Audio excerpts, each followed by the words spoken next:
পুরুষোত্তমাম পরম প্রেমময় শ্রী শ্রী ঠাকুর অনুকূলচন্দ্রের আলোচনা প্রসঙ্গে ষষ্ঠ খণ্ড গ্রন্থ থেকে পাঠ। 15ই শ্রাবণ মঙ্গলবার 1352 ইংরেজি 31/7/1945। বেলা আন্দাজ 5টা। খানিকটা আগে এক পলসা বৃষ্টি হয়ে গেছে।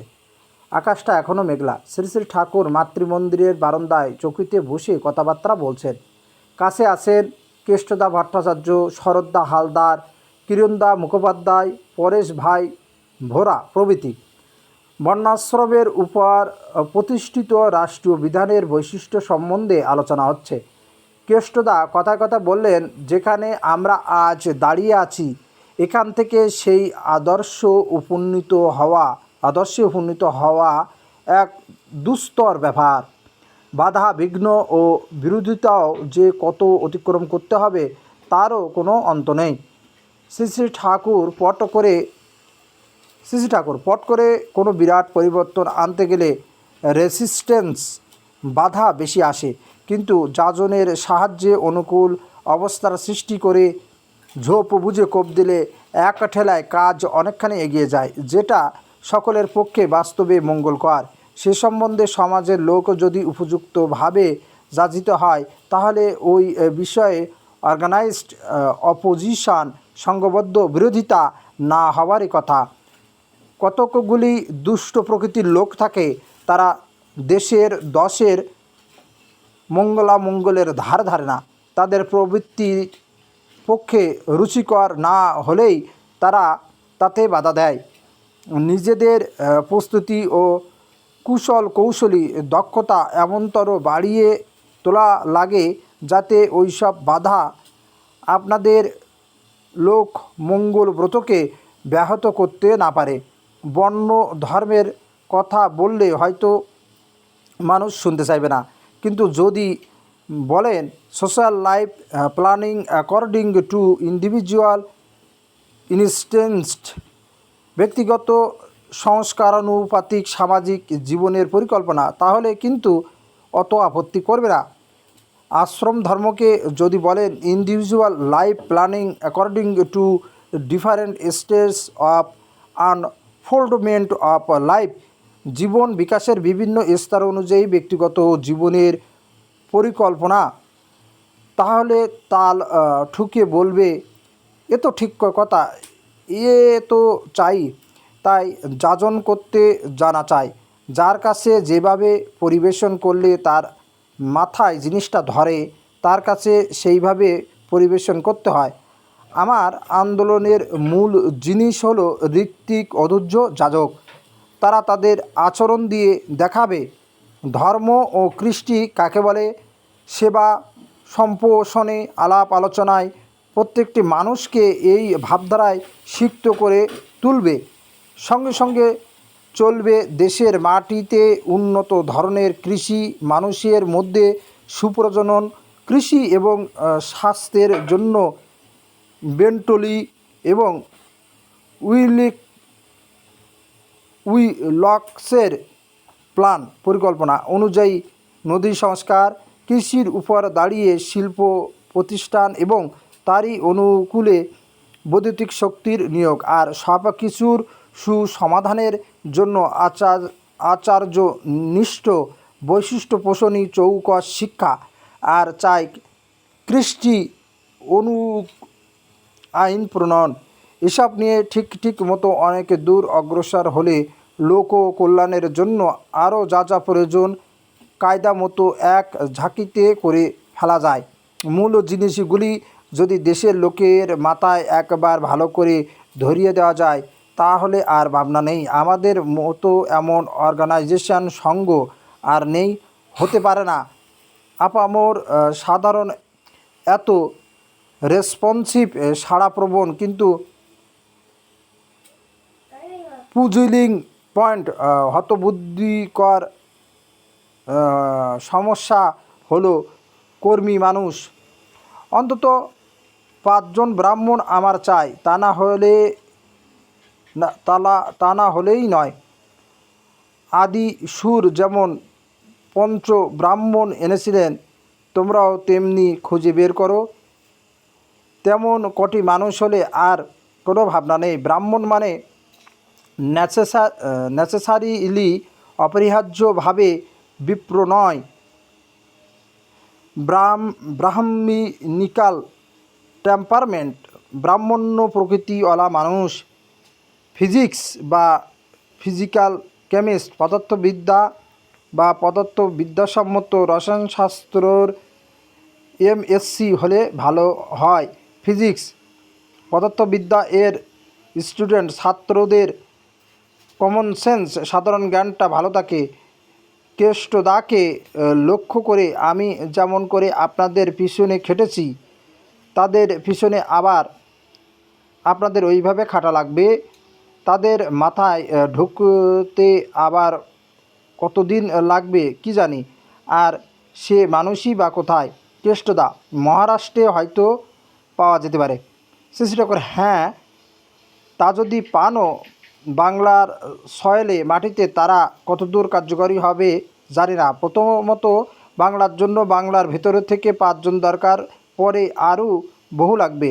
একটু থেমে বললেন, উইক কনভিকশান, দুর্বল প্রত্যয় হলে কোনো বিগ মুভ বড় আলোড়ন দিতে পারে না। ভয় ভয় করে ভাবে পাশে লোকে কি মনে করে।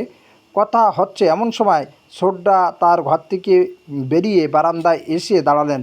শ্রী ঠাকুর তাকে সস্নেহে জিজ্ঞাসা করলেন, তোর শরীর ভালো আছে তো? সোড্ডা, আগে হ্যাঁ।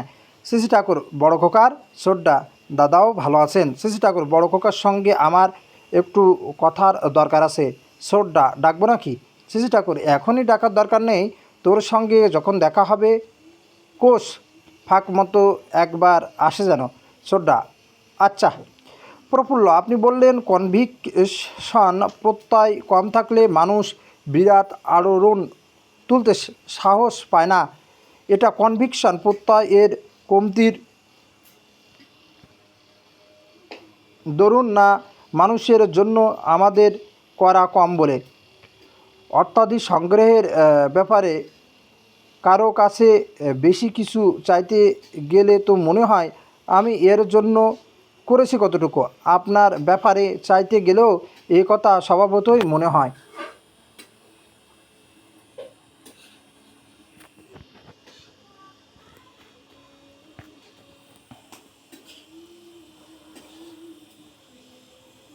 শশী ঠাকুর, করা কম, তার মূলেও তো কনভিকশন প্রত্যয় কম। কনভিকশন প্রত্যয় তো অভ্যাস ব্যাপারে ফুটিয়ে ওঠা চাই। কনভিকশন প্রত্যয় আসে অথচ ইষ্ট ও পরিবেশের জন্য সাধ্যমতো করে না। ইন্ডোলেন্ট, অলস, আনপ্রফিটেবল, অনুপযোগী এমনতর হয় না।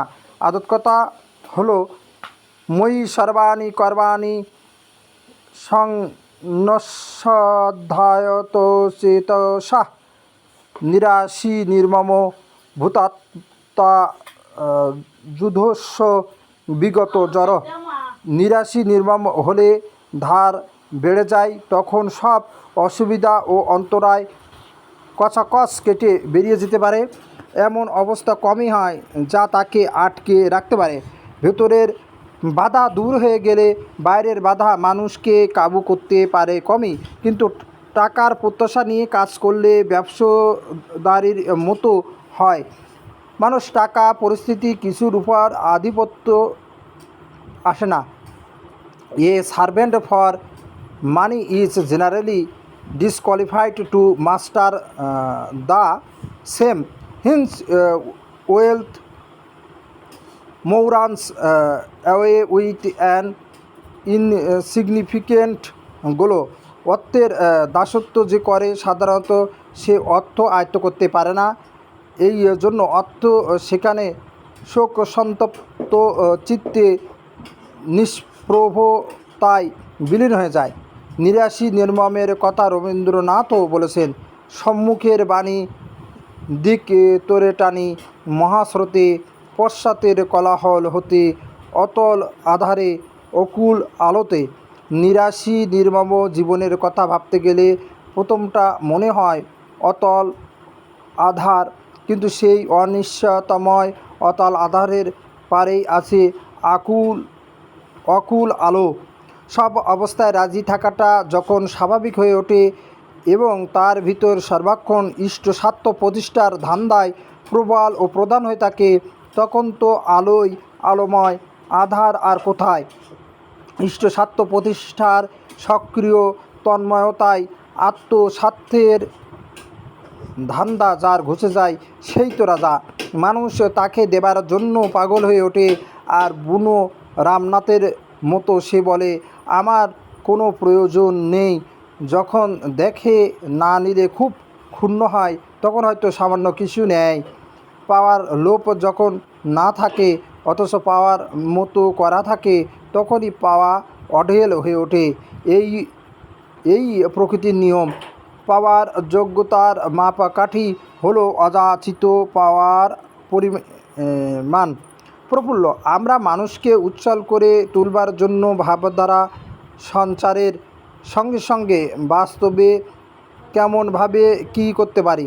শ্রী ঠাকুর, বহু মানুষ যদি তোমার হাতে থাকে, তাদের মধ্যে পারস্পরিকতা গজিয়ে দিয়ে তাদের ও আরও অনেকের জন্য অনেকে কিছুই করতে পারো। যেখানে যেমন যা প্রয়োজন সেবা নিতে পরামুখ, কিন্তু দিতে উন্মুখ ও উদগ্র এমন্ত্র লোকের সংখ্যা যত বাড়িয়ে তুলতে পারবে, ততই সমাজের বাস্তব উপকার হবে তোমাকে দিয়ে। সেবা দিতে চায় না, নিতে চায়, এটি হলো পাউপেরিজম, দারিদ্র ব্যাধির এর লক্ষণ। পাউপেরিজম দারিদ্র ব্যাধি এর নিরাকরণ করতে না পারলে পাউপার দারিদ্র ব্যাধিগ্রস্তরা মিলে শক্ত সমর্থ যারা, তাদেরই সাবার করে দিতে উদ্যত হবে। ফলে সমস্ত সমাজই বিধ্বস্তির পথে চলবে। তাই প্রত্যেকের যোগ্যতা যাতে বাড়ে তা করাই চাই, নচেৎ তোমার লাভ করায়ও কারো কোনো উপকার হবে না। আবার তোমার যদি ক্যারেক্টার, চরিত্র ও কনভিকশন প্রত্যয় থাকে, তোমার কথাতেই কত লোকের জীবন বদলে যাবে। বাকি ব্রাহ্মণের অস্ত্র, নিষ্ঠাবান আচারবান সিদ্ধ সম্বেকী লোকের কথার ভিতর দিয়ে স্পিরিট, আধ্যাত্মিকতা এর ভলকা ঠিকরে বেরোয়, তাতেও মানুষের মস্ত কাজ হয়, বিশেষত যারা শ্রদ্ধাবান তাদের। এরপর আপনা থেকে বললেন, শুনি বিয়ে করলে মানুষের আর্টস আকুতি বাড়ে, কিন্তু আমি দেখেছি সেটা অন্য জায়গায় সত্য হলেও বাংলার সয়েলে মাটিতে বেশিরভাগ মানুষ যেন বিয়ে করে ডিটেরিওরেট করে যায়, অপকৃষ্ট হয়ে যায়। এরপর শ্রী ঠাকুর নিচে নামলেন প্রস্রাব করতে যাবার জন্য। উঠানে একটা জায়গায় বকরির নাদি দেখে পেরিদাকে বললেন, এটা ফেলে দেবার ব্যবস্থা করো, তা না হলে লোকে এসে পাড়াবে। কাছে এসে ভালো করে দেখে বললেন, বকরিটার পেট খারাপ করেছে, পেরি তুমি ওর ভালো করে চিকিৎসা করো। কি খায় কি করে কিছুরই ঠিক নেই। পুনে কাঁঠালের পাতা আজ খুব খাইছে। শ্রী ঠাকুর, ওই দেখো কাণ্ড। বন্দে পুরুষোত্তম, বন্দে পুরুষোত্তম, বন্দে পুরুষোত্তম। জয়গুরু।